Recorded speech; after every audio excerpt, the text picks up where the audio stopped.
日我哋嚟睇一個馬鞍島上地段王物業，前面350米咧就係我哋嘅地鐵口，咁上到深中大橋咧只需要800米嘅距離嘅咋。哇！我好中意呢個友大堂啊，睇起身幾靚幾氣派啊！同埋佢呢個位置咧，到後期係預留俾物業小姐姐嗰邊嚟服務我哋業主呢邊嘅。咁佢呢個樓盤除咗品質高之外咧，仲係成個馬鞍島配套最齊全一個小區嚟嘅。咁佢門口就有我哋嘅候機樓啦，同埋5星級酒店喜來登酒店㗎，同埋佢自帶商業體、咖啡店同埋西餐廳都已經開晒業㗎啦。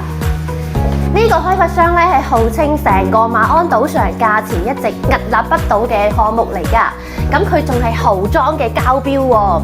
呢個117平咧係做咗南北對流嘅雙陽台設計，咁景觀露台呢邊咧係望住一線嘅海景同埋濕地公園嘅景觀非常之靚。咁除咗117平之外咧，仲有70平、80平以及100平嘅戶型嘅，同埋仲有我哋嘅200平大平層喎。如果有興趣嘅朋友仔，快啲私信 Yuki 呢邊啦！